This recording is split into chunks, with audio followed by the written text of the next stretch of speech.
Olá, bem-vindo ao Gotas de Autonomia Online. Você entendeu o porquê do rebuliço que as tecnologias midiáticas digitais estão provocando na sociedade? Não conseguiremos diagnosticar corretamente as crises do sujeito online e, consequentemente, o remédio que lhe ofereceremos não eliminará as dores e, muito menos, curará a sua doença. É semelhante a querer curar tuberculose no estado avançado com chá de malva, ou curar Covid com cloroquina. Não dá. O senso comum lê a revolução digital em curso como um fenômeno único.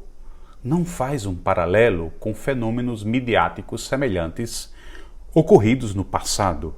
Por exemplo, o que há em comum a chegada da linguagem digital com a chegada da linguagem oral há 70 mil anos? Da linguagem escrita há 7 mil anos?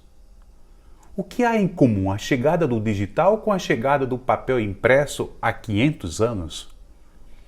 Quais revoluções sociais e culturais essas mídias provocaram no passado? Essa penúltima revolução, a da imprensa do século XV, qual foi, por exemplo, o seu papel para a passagem do mundo medieval para o moderno, a passagem do sistema político monárquico para o republicano, a passagem do sistema econômico feudal para o capitalista, a passagem da era da cristandade sob a hegemonia do catolicismo para a era do secularismo e da pluralidade religiosa? Em geral, o senso comum não associa as novas mídias às demandas de uma sociedade que cresce demograficamente. Não é tão difícil de entender a lógica, é pura matemática. Quanto mais gente em uma casa, em uma escola, em uma cidade ou em um país, maior a necessidade de aperfeiçoar o ecossistema midiático. O ecossistema aqui compreendido como o lugar no qual nós humanos trabalhamos, estudamos, nos relacionamos, enfim, o lugar onde vivemos. Por exemplo, um ecossistema povoado por 1 bilhão de habitantes em 1800 reivindica um modelo de escola, de trabalho, de segurança, de saúde, de tudo. Um ecossistema povoado por 8 bilhões de habitantes reivindica um outro modelo de escola, de trabalho, de segurança, de tudo. Você, casal, que tinha um filho e de repente quis ter mais 5, sabe divinamente bem do que estou falando.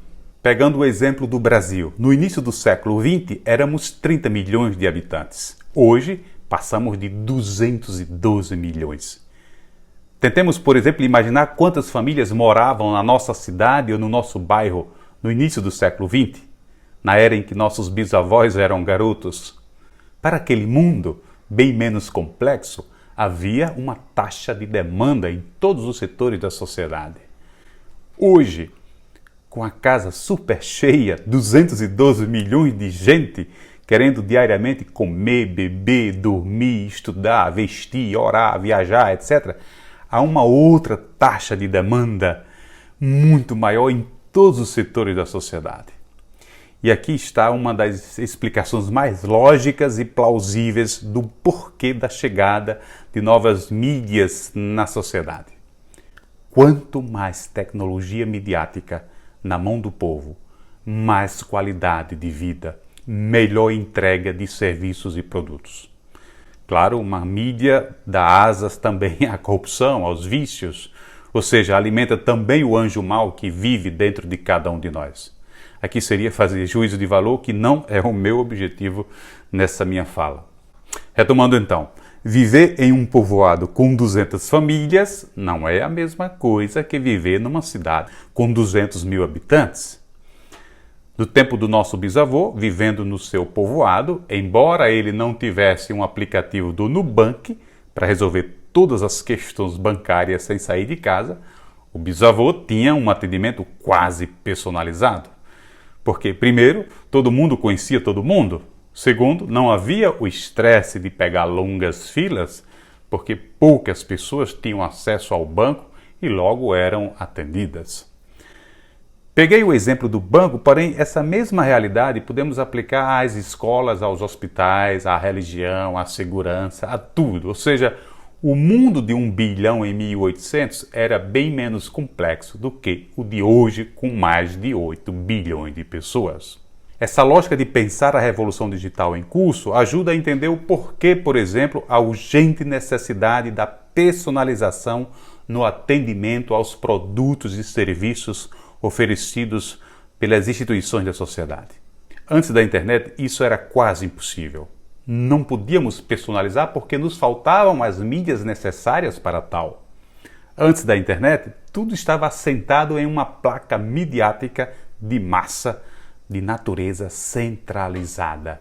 Por exemplo, a escola centralizava o conhecimento, a religião centralizava o sagrado, as editoras centralizavam os livros, o cinema e a TV centralizavam os filmes e o entretenimento, as agências de notícias centralizavam a informação, etc. Antes da internet, o povo não tinha poder de voz em grande escala, não tinha canal midiático para fazer ecoar nos 4 cantos do mundo suas inquietações, mensagens, produtos e serviços. Hoje, 2021, a maioria da população mundial tem seu próprio canal, podendo, dessa forma, personalizar o acesso a muitos serviços e produtos. Pegando como referência as instituições de ensino, o sonho dos grandes revolucionários da escola nova do início do século XX, o Dewey, o Montessori, o Papert, o Paulo Freire e outros, esse sonho agora pode virar realidade com a linguagem ubíqua e descentralizada das redes digitais. Esse sonho pode se tornar realidade por causa da escalabilidade no acesso às mídias e por causa da nova linguagem digital. Não se trata apenas de um novo canal midiático, como a chegada do rádio ou da TV. Trata-se de uma nova linguagem disruptiva, a linguagem dos fluxos, dos rastros, ou como diz Steve Johnson no seu livro Emergência, a linguagem das formigas. É essa linguagem, portanto, ubíqua, distribuída, já acessível à maioria da população, que revolucionará a sociedade em todas as suas facetas. As instituições que não usarão a linguagem dos rastros para personalizar seus serviços e produtos se sucumbirão a médio e longo prazo. Todo mundo odeia burocracia, odeia fila, odeia atendimento de massa padronizado. Por outro lado, todo mundo ama liberdade, autonomia, ama atendimento personalizado e desburocratizado. A linguagem digital, portanto, aliada à tecnologia blockchain, nos garante nas próximas décadas testemunhar a maior revolução midiática e cultural da história humana. Quanto mais cedo entendermos essa lógica, mais seremos incluídos nessa nova civilização para assim alinharmos o know-how, ou seja, alinharmos o como devemos fazer, nos comportar e ser na cultura digital em curso. Muito obrigado pela sua companhia, se inscreva no nosso canal e até a próxima.